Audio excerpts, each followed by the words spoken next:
ಎಲ್ರಿಗೂ ನಮಸ್ಕಾರ. ಅನೇಕ GPSTR ಆಕಾಂಕ್ಷಿ ಅಭ್ಯರ್ಥಿಗಳು ನನಗೆ ಕರೆ ಮಾಡಿ ಮತ್ತು ಮೆಸೇಜ್ ಮಾಡೋದ್ರ ಮುಖಾಂತರ ಕೇಳ್ಕೊಳ್ತಾ ಇದ್ದರು, ಗುರುಗಳೇ ನಾವು ಯಾವ ರೀತಿಯಾಗಿ ಡಿಸ್ಕ್ರಿಪ್ಟಿವ್ ಪೇಪರನ್ನು ಬರಿಬೇಕು ಅಂತ. ಇವತ್ತಿನ ನಾನು ಒಂದು ಪೇಪರನ್ನು ತೋರಿಸ್ತಾ ಇದ್ದೀನಿ. ನನ್ನ ಆತ್ಮೀಯರು ಅವರು ಕೂಡ GPST ಪರೀಕ್ಷೆಗೆ ತಯಾರಿ ಮಾಡ್ತಾ ಇದ್ದಾರೆ. ಅವರು ಯಾವ ರೀತಿಯಾಗಿ ಬರ್ದಾರ ಮತ್ತು ಅವರು ಬರೆದಿರುವಂಥ ಉತ್ತರದೊಳಗಡೆ ಏನೇನು ತಪ್ಪು ಅದಾವ ಅವುಗಳನ್ನು ನಿಮ್ಮ ಹತ್ರ ನಾನು ಹಂಚ್ಕೊಳ್ತೇನೆ. ಅದನ್ನು ಅವರು ಕೂಡ ನಾನು ಕೇಳಿ ಒಪ್ಕೊಂಡು ನಾನು ವೀಡಿಯೋನ ಅಪ್ಲೋಡ್ ಮಾಡ್ತಾ ಇದ್ದೀನಿ. ಇಲ್ಲಿ ಅವರು 51ನೇ ಪ್ರಶ್ನೆಗೆ, ಇದು ಒಂದು ಮಾದರಿ ಪ್ರಶ್ನೆ ಪತ್ರಿಕೆ ಅಂತ ಹೇಳ್ಬೋದು. 2022 ಒಳಗಡೆ ಏನು ನೋಟಿಫಿಕೇಶನ್ ಆಯ್ತಲ್ಲ, ಆ ಒಂದು ಸಮಯದೊಳಗಡೆ ಮಾದರಿ ಪ್ರಶ್ನೆ ಪತ್ರಿಕೆಯನ್ನು ಬಿಟ್ಟಿದ್ರು ಇಲಾಖೆಯವರು. ಇಲ್ಲಿ 50ನೇ ಪ್ರಶ್ನೆ ಏನಿದೆ ಅಂತಂದರೆ, ಪೋರ್ಚುಗೀಸರ ಅವನತಿಗೆ ಕಾರಣಗಳೇನು ಅಂತ ಕೇಳಿದ್ದಾರೆ. ಇಲ್ಲಿ ಅವರು 51 ಅಂತ ಹಾಕಿದ್ದಾರೆ, ಅದು ಸರಿಯಾಗಿದೆ. ಮತ್ತು ಕೆಳಗಡೆ ಏನು ಬರ್ದಾರೆ, ಅವರು ಕಾರಣಗಳನ್ನು ಕೇಳಿದ್ದಾರೆ. ನಾವಿಲ್ಲಿ 3 ಅಂಕದ ಈ ಒಂದು ಪ್ರಶ್ನೆ ಆಗಿದ್ದರೆ ಇಲ್ಲಿ ನಾವು 6 ಪಾಯಿಂಟ್ಸ್ಗಳನ್ನ ಬರೀಬೇಕಾಗ್ತದೆ. ಒಂದು ವೇಳೆ ನಾವು 5 ಪಾಯಿಂಟ್ಸನ್ನು ಬರೆದ್ರೆ ನಮಗೆ 2 ಮಾರ್ಕ್ಸ್ ಬರ್ತಾವೆ. ಅಂದರೆ each points consist half marks in the questions ಅಂತ ಹೇಳ್ಬೋದು.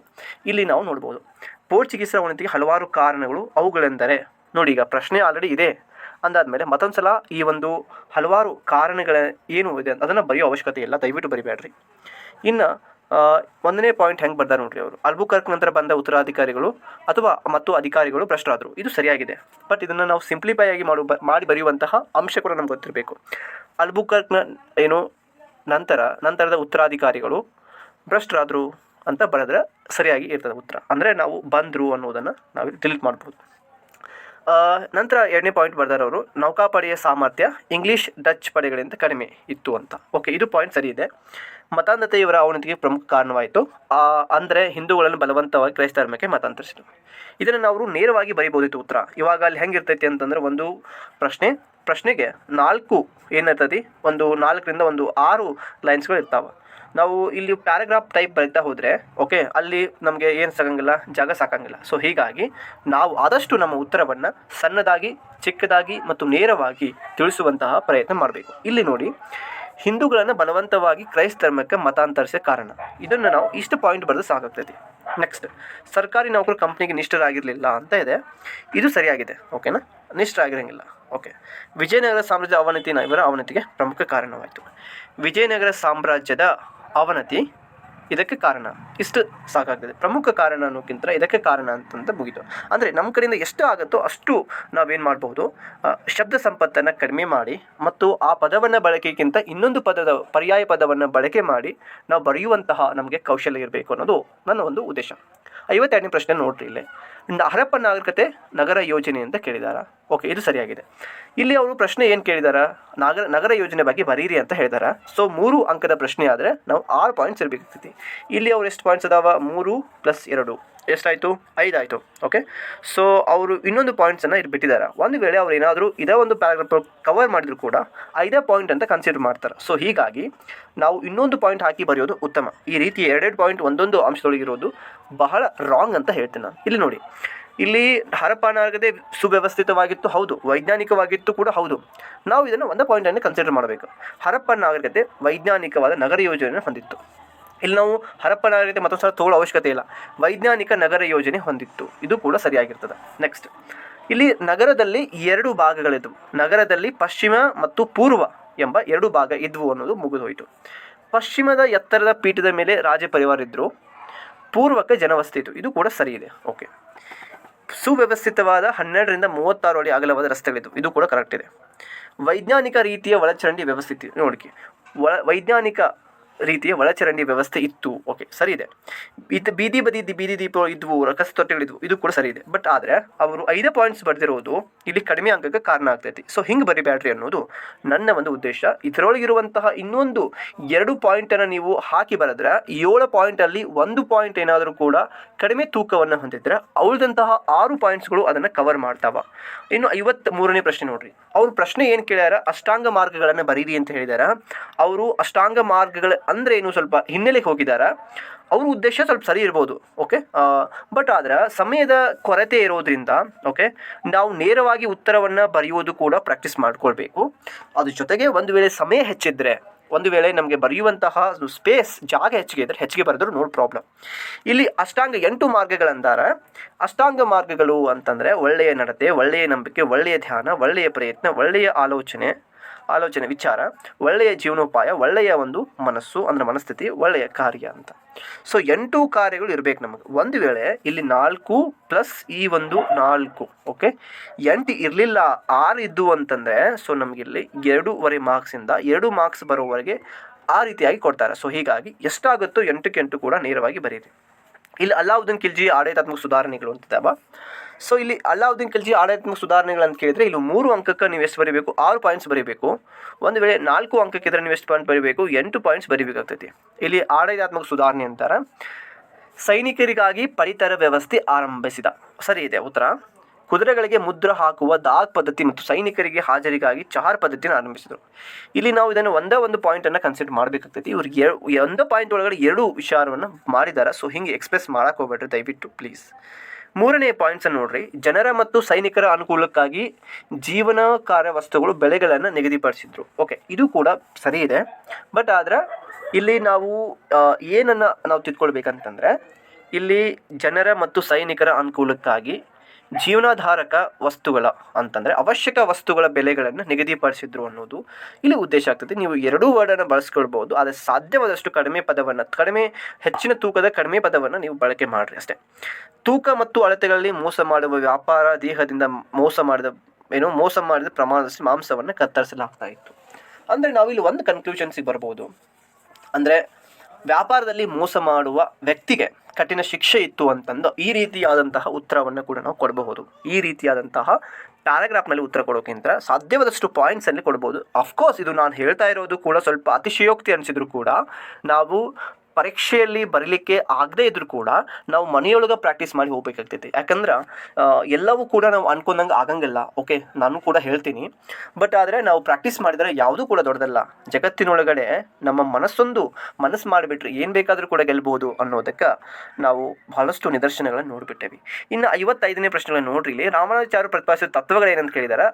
ಅವರು 3 ಅಂಕದ ಪ್ರಶ್ನೆಗಳಾದರೆ ಎಷ್ಟು ಬರೀಬೇಕು? ಅವರು 6 ಬರೀಬೇಕು. ಒಂದು ವೇಳೆ 6 ಇಲ್ಲಪ್ಪ ಅಂತ 5 ಇದಾವೆ ಒಂದು 5 ನೇರವಾಗಿ ಬದ್ರು ಕೂಡ ಮಾರ್ಕ್ಸ್ ಕೊಡ್ತಾರೆ. ಬಟ್ ಈ should write in 6 marks, otherwise ನಾವು ಸ್ವಲ್ಪ ಅದನ್ನು ಇನ್ಕ್ರೀಸ್ ಮಾಡ್ಕೊಳ್ಬಹುದು. ಈಗ ಅವ್ರ ತತ್ವಗಳು 4 ಅದ ನೋಡ್ರಿ. ಇಲ್ಲಿ ಈಗ ಒಂದು ವೇಳೆ 4 ತತ್ವಗಳು ಅದಾಪ ಅವರು ಅಂತಂದರೆ ಸ್ವಲ್ಪ ಅವ್ರದ್ದು ಬಗ್ಗೆ ಸ್ವಲ್ಪ ಪ್ರಾರಂಭದ 2 ಪಾಯಿಂಟ್ಸನ್ನು ಬರೆದು ಉಳಿದಂತಹ 4 ತತ್ವಗಳನ್ನು ಬರೀಬೇಕಾಗುತ್ತೆ. ಇಲ್ಲ ಅಂತಂದರೆ ಪ್ರಾರಂಭದೊಳಗಡೆ ಅವರು 4 ತತ್ವಗಳನ್ನು ಬರೆದು ಅವ್ರ ಬಗ್ಗೆ ಉಳಿದಂತಹ ಇನ್ನಿತರ ಮಾಹಿತಿಯನ್ನು ನೀವು 2 ಪಾಯಿಂಟ್ಗಳು ಹಾಕಬೇಕಾಗ್ತೈತಿ. ಅಲ್ಲಿ ನಿಮ್ಮ ಒಂದು ಉತ್ತರ ಅಂದರೆ 6 ಪಾಯಿಂಟ್ಸ್ನ ಉತ್ತರ ಸರಿಯಾಗಿ ಹೊಂದಾಣಿಕೆ ಆಗ್ತೈತಿ. ಒಂದು ವೇಳೆ 4 ಏನಾದರೂ ಮಾರ್ಕ್ಸ್ ಇದ್ದರೆ 8 ಪಾಯಿಂಟ್ಸ್ಗಳನ್ನು ನೀವು ಹೊಂದಾಣಿಕೆ ಮಾಡಿ ಬರೀಬೇಕಾಗ್ತದೆ. ಇದು ಕೂಡ ಬರೆಯುವಂತಹ ಒಂದು ಸ್ಕಿಲ್ ಅಂತಾನೆ ಹೇಳ್ಬಹುದು.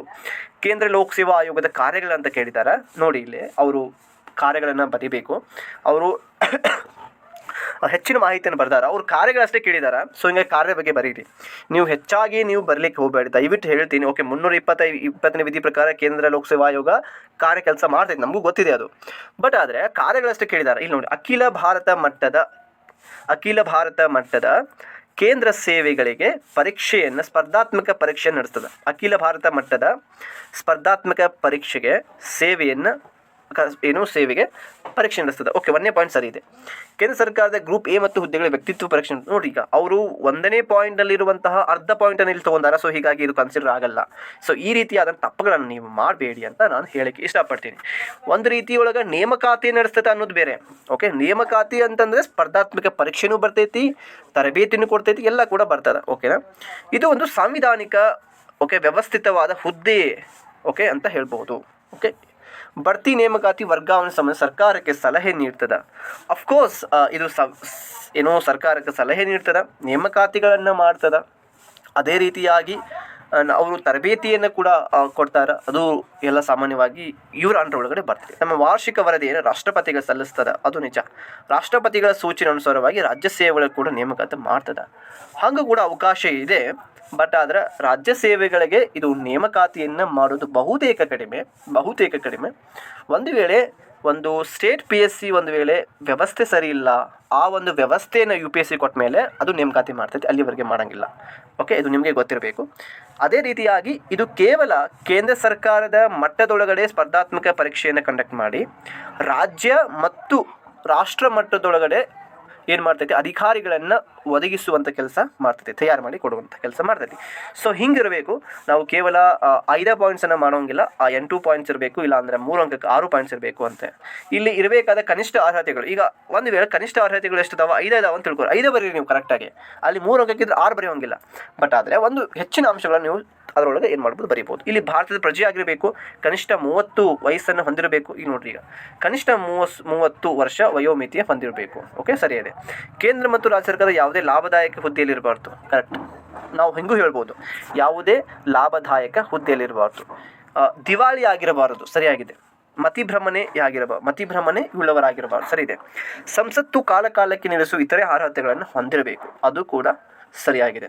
ಮತ್ತು ನಾವು ಇನ್ನೊಂದು ವಿಚಾರ ಏನಂತಂದರೆ ಒಳ್ಳೆಯ ನಡತೆಯನ್ನು ಹೊಂದಿರಬೇಕು ಅನ್ನೋದು ಕೂಡ ಒಂದು ಬರ್ತೈತಿ. ಬಟ್ ಆದರೆ ಇದು ಇನ್ ಜನರಲ್ ಆಗ್ತೈತೆ, ಇದು ಜನರಲ್ ಆನ್ಸರ್ ಆಗ್ತೈತಿ. ಇದು ನಾ ಏನು ಹೇಳಿದ್ನಲ್ಲ, ಒಳ್ಳೆಯ ನಡತೆ, ಅದಕ್ಕೆ ನಾವು ಅದನ್ನು ರಿಲೇಟ್ ಮಾಡಿ ಬರೆಯುವಂತಹ ಒಂದು ಕ್ರಿಯೇಟಿವಿಟಿ ಕೂಡ ನಮ್ಮ ಕಡೆ ಇರಬೇಕು ಅನ್ನೋದು ನನ್ನ ಒಂದು ಅಭಿಪ್ರಾಯ. ಒಂದು ವೇಳೆ ನಿಮ್ಮ ಅಭಿಪ್ರಾಯ ಬೇರೆ ಆಗಿದೆ, ದಯವಿಟ್ಟು ಕಮೆಂಟ್ ಬಾಕ್ಸಲ್ಲಿ ಕಮೆಂಟ್ ಮಾಡಿ, ಅದಕ್ಕೆ ನಾನು ರಿಪ್ಲೈ ಮಾಡುವಂಥ ಕೆಲಸ ಮಾಡ್ತೀನಿ ಅಂತ ಹೇಳ್ತೇನೆ. ಇನ್ನು ಭಾರತೀಯ ವಿದೇಶಾಂಗ ನೀತಿಯ ಪ್ರಮುಖ ಉದ್ದೇಶಗಳನ್ನು ಕೂಡ ಹೇಳ್ತಾ ಇದ್ದಾರೆ ಅವರು. ಇಲ್ಲಿ ನೋಡಿ, ಇಲ್ಲಿ ಕೆಲವೊಂದಿಷ್ಟು ಅವ್ರದ್ದು ಏನು ತಪ್ಪು ಅಂತಂದರೆ, ಇನ್ನೂ ಒಂದು ಅವ್ರ ಹ್ಯಾಂಡ್ ರೈಟಿಂಗ್ ದುಂಡಾಗಬೇಕು ಅಂತ ನಾನು ಹೇಳ್ತೀನಿ, ಹೇಳ್ತೀನಿ. ಯಾಕಂದರೆ ಯಾಕೆ ಹ್ಯಾಂಡ್ ರೈಟಿಂಗ್ ದುಂಡಾಗಬೇಕು ಅಂತಂದು ಬರೆದಿದ್ದು ಇದರಲ್ಲಿರುವಂತಹ ಇವ್ಯಾಲ್ಯುವೇಟ್ರಿಗೆ ಅರ್ಥ ಗೊತ್ತಾಗಬೇಕು. ಇನ್ನೊಂದು ಅಲ್ಲಿರುವಂತಹ ಶಿಸ್ತು, ಬರವಣಿಗೆಯ ಶಿಸ್ತು ಕೂಡ ಚೆನ್ನಾಗಿದ್ರೆ ಕೊಡುವಂತಹ ಅಂಕ ಕೂಡ ಜಾಸ್ತಿ ಆಗ್ತದೆ. ನೋಡುವಂತಹ ಒಂದು ಏನು ವಿಚಾರ ಇದೆಯಲ್ಲ, ಆ ವ್ಯಕ್ತಿತ್ವವನ್ನು ನೋಡುವಂಥ ವಿಚಾರ ಬದಲಾವಣೆ ಆಗ್ತೈತಿ. ಹೌದಪ್ಪ, ಇವರು ಶಿಕ್ಷಕರಾಗಲಿಕ್ಕೆ ಅರ್ಹರಿದ್ದಾರೆ, ಬಟ್ ಇವರ ಆನ್ಸರ್ ಏನೂ ಕೂಡ ಹೊರತಿಲ್ಲ, ಇವರು ಕೂಡ ಅರ್ಹರಿದ್ದಾರೆ. ಬಟ್ ಹೆಚ್ಚಿನ ಒಂದು ಎಕ್ಸ್ಪೆಕ್ಟ್ ಅಂದರೆ ಮಾಡೇ ಮಾಡ್ತಾರೆ ಶಿಕ್ಷಕರಾಗೋರು. ಇಲ್ಲಿ ನೋಡಿ, ವಿದೇಶಾಂಗ ನೀತಿಯ ಪ್ರಮುಖ ಉದ್ದೇಶಗಳು ಜಗತ್ತಿನ ಇತರೆ ರಾಷ್ಟ್ರಗಳ ಉತ್ತಮ ರೀತಿಯ ಸಂಬಂಧಗಳನ್ನು ಹೊಂದಿರುವುದು. ಓಕೆ, ಇದು ಜನರಲ್ ಆದಂತಹ ಮಾಹಿತಿ ಇದೆ. ರಾಷ್ಟ್ರಗಳ ಮಧ್ಯೆ ಇರುವ ಭಿನ್ನಾಭಿಪ್ರಾಯಗಳನ್ನು ಬಗೆಹರಿಸಿಕೊಳ್ಳುವುದು. ಕಾಲದಿಂದ ಕಾಲಕ್ಕೆ ಉದ್ಭವವಾಗುವ ಸಮಸ್ಯೆಗಳ ಬಗ್ಗೆ ಬಗೆಹರಿಸಿಕೊಳ್ಳೋದು. ಓಕೆ, ಮಾನವ ಹಕ್ಕುಗಳ ಉಲ್ಲಂಘನೆಯಾಗುತ್ತಿದ್ದರೆ ಅಂತಹವುಗಳನ್ನು ತಡೆಯುವುದು. ಇಲ್ಲಿ ನೋಡಿ, ಈಗ ವಿದೇಶಾಂಗ ನೀತಿ ಒಂದು ದೇಶದ ಜೊತೆಗೆ ಇನ್ನೊಂದು ದೇಶದ ಜೊತೆಗೆ ಉತ್ತಮ ಸಂಬಂಧ ಬಾಂಧವ್ಯವನ್ನು ಹೊಂದಿ ಸರಿಯಾದ ಉತ್ತರ ಇದೆ. ಓಕೆ, ಇಲ್ಲಿ ಮಾನವ ಹಕ್ಕುಗಳು. ಓಕೆ, ಯಾವುದೇ ಒಬ್ಬ ದೇಶದ ವ್ಯಕ್ತಿಯು ಇನ್ನೊಂದು ದೇಶದೊಳಗಡೆ ಅವನ ಮಾನವ ಹಕ್ಕುಗಳು ಉಲ್ಲಂಘನೆ ಆಗ್ತಾ ಇದ್ದರೆ ಅಂತಹ ತಡೆಯುವಂತಹ ಕೆಲಸ ವಿದೇಶಾಂಗ ನೀತಿ ಮಾಡ್ತಾರೆ. ಅವರು ಕೂಡ ಅದ ಪಾಯಿಂಟ್ ಯಾರು ಮಾಡಿದ್ದಾರೆ. Very good. ವಸಾಹತುಶಾಹಿತ್ವ ಸಾಮ್ರಾಜ್ಯಶಾಹಿತ್ವದ ಶಸ್ತ್ರಾಸ್ತ್ರ ಪೈಪೋಟಿನ ವಿರೋಧ ಮಾಡ್ತದ. ಸಾಮಾನ್ಯವಾಗಿ ವಿದೇಶಾಂಗ ನೀತಿಯು ಒಂದು ಏನು ರಫ್ತು ಮತ್ತು ಪೂರೈಕೆ ಒಳಗಡೆ ಏನು ಈ ಕೆಲವಷ್ಟು ಕಾನೂನುಗಳನ್ನು, ಅಂತಾರಾಷ್ಟ್ರೀಯ ಕಾನೂನುಗಳನ್ನು ಸ್ಟಡಿ ಮಾಡಿ ಅವುಗಳನ್ನು ಕಾಲದಿಂದ ಕಾಲಕ್ಕೆ ತಿಳಿಸುವಂಥ ಕೆಲಸ ಕೂಡ ಮಾಡ್ತದೆ. ನಮ್ಮ ರಾಷ್ಟ್ರದ ಹಿತಾಸಕ್ತಿಯನ್ನು ಕಾಪಾಡೋದು ಅದು ಕೂಡ ವಿದೇಶಾಂಗ ನೀತಿಯ ಪ್ರಮುಖವಾಗಿದೆ. ಮತ್ತು ಸಾಮಾನ್ಯವಾಗಿ ವಿದೇಶಾಂಗ ನೀತಿಯು ವಿದೇಶದ ನೀತಿಯ ಬಗ್ಗೆ ಓಕೆ ಸರ್ಕಾರಕ್ಕೆ ಏನು ಒಂದು ನಾಲೆಜನ್ನು ಕೊಡುವಂಥ ಕೆಲಸ ಮಾಡ್ತೈತಿ ಅನ್ನೋದು ಕೂಡ ಗೊತ್ತಿರಬೇಕು. ಸೊ ಇಷ್ಟು ಪಾಯಿಂಟ್ಸ್ಗಳನ್ನು ನೀವು ಒಳಗೊಂಡಿರಬೇಕು. ಸಾಧ್ಯವಾದಷ್ಟು ನೇರವಾಗಿ ಬರೀರಿ, ಹ್ಯಾಂಡ್ ರೈಟಿಂಗನ್ನು ದುಂಡು ಮಾಡ್ಕೊಂಡು ಬರೀರಿ. ಚೆನ್ನಾಗಿ ಬರ್ದಾರ, ನನಗೆ ಭಾಳ ಇಷ್ಟ ಆಯ್ತು ಅವರು. ಇಲ್ಲಿ ನೋಡಿ, ಈಗ ಕೇಂದ್ರ ಕುಟುಂಬದಲ್ಲಿ ಕಂಡುಬರುವ ಲಕ್ಷಣಗಳನ್ನು ಅವರು ಬರ್ದಾರ, ಅದು ಕೂಡ ಕರೆಕ್ಟ್ ಇದೆ. ಆಧುನಿಕತೆ ಇದೆ, ಸಂಕೀರ್ಣತೆ ಇದೆ, ಸದಸ್ಯರಿಗೆ ಹೆಚ್ಚಿನ ಸ್ವಾತಂತ್ರ್ಯ ಇದೆ, ಸಡಿಲ ಸಾಮಾಜಿಕ ನಿಯಂತ್ರಣ ಇದೆ, ವೈಯಕ್ತಿಕ ಒತ್ತು ಇದೆ. ಸೊ ಒಂದು ಉತ್ತಮವಾದಂತಹ ಬರವಣಿಗೆ ಅಂತ ಹೇಳ್ಬೋದು. ಇದೇ ರೀತಿಯಾಗಿ ಅವರಿಗೆ ನಾನು ಇನ್ನೂ ಅನೇಕ ಪ್ರಶ್ನೆಗಳಿಗೆ ಉತ್ತರವನ್ನು ಬರೀರಿ ಅಂತ ಪ್ರೋತ್ಸಾಹ ಮಾಡ್ತೀನಿ. ಸೊ ಈ ಒಂದು PDF ಒಂದು ವಿಡಿಯೋದ ಏನು ಕ್ಲಾನ್ಸ್ ಏನಿದೆಯಲ್ಲ, ದಯವಿಟ್ಟು ಇದು ನಿಮಗೆ ಹೆಲ್ಪ್ಫುಲ್ ಆಗ್ತೈತೆ ಅಂದ್ಕೊಳ್ತೇನೆ. ಸೊ ನಿಮಗೆ ಇದು ಸಹಾಯ ಆದರೆ ನಿಮ್ಮ ಫ್ರೆಂಡ್ಸಿಗೂ ಕೂಡ ಸಹಾಯ ಆಗ್ತೈತೆ ಅನ್ನೋದು ಒಂದು ನನ್ನ ಮನೋಭಾವನೆ. ನಿಮ್ಮ ಫ್ರೆಂಡ್ಸ್ಗೆಲ್ಲ ಶೇರ್ ಮಾಡಿರಿ. ಅದೇ ರೀತಿಯಾಗಿ ನಿಮ್ಮ ಉತ್ತರಗಳನ್ನು ನೀವು ಎಷ್ಟು ಚೆನ್ನಾಗಿ ಬರಿತೀರೋ ಅಷ್ಟು ಚೆನ್ನಾಗಿ ಮಾರ್ಕ್ಸ್ಗಳು ಬರ್ತಾವೆ. ನೇರವಾದಂತಹ ಉತ್ತರವಿರಲಿ, ಸುತ್ತಿ ಬಳಸಿ ಏನು ಬರೆಯುವಂತಹ ಅಭ್ಯಾಸವನ್ನು ಮಾಡ್ಕೊಳ್ಬೇಡಿ. ನಿಮ್ಮ ಒಂದು ಬರವಣಿಗೆ ಚೆನ್ನಾಗಿರಲಿ. ನಿಮ್ಮ ಬರವಣಿಗೆ ಚೆನ್ನಾಗಿದೆ, ನೋಡುವರ ದೃಷ್ಟಿ ಕೂಡ ಚೆನ್ನಾಗಿರ್ತದೆ, ನೋಡುವರ ಆಯ್ಕೆ ಕೂಡ ನಿಮ್ಮ ಮೇಲೆ ಕಂಡು ಬೀಳ್ತದೆ. ಹೆಚ್ಚಿನ ಅಂಕಗಳನ್ನು ಕೊಡುವಂತಹ ಮಾತನ್ನು ಬೆಳೆಸ್ತಾರೆ. ಇಟ್ ಮೀನ್ಸ್ ಅವರು ಒಂದು ವಿಚಾರವನ್ನು ಮಾಡ್ತಾರೆ. ಅದೇ ರೀತಿಯಾಗಿ ಬರವಣಿಗೆ ಚೆನ್ನಾಗಿದೆ, ನನ್ನಲ್ಲಿ ಯಾವುದೇ ನಾಲೆಜ್ ಇಲ್ಲ, ಪ್ರಶ್ನೆಗೆ ತಕ್ಕಂಥ ಉತ್ತರ ಇಲ್ಲ ಅಂತ ದಯವಿಟ್ಟು ನಿಮಗೆ ಉತ್ತರಕ್ಕೆ ಸರಿ ಬರೋಂಗಿಲ್ಲ. 3 ಅಂಕದ ಪ್ರಶ್ನೆಗಳಿಗೆ 6 ಪಾಯಿಂಟ್ಸನ್ನು ಬರೀರಿ. ಸಾಮಾನ್ಯವಾಗಿ 4 ಅಂಕದ ಪ್ರಶ್ನೆಗಳಿಗೆ 8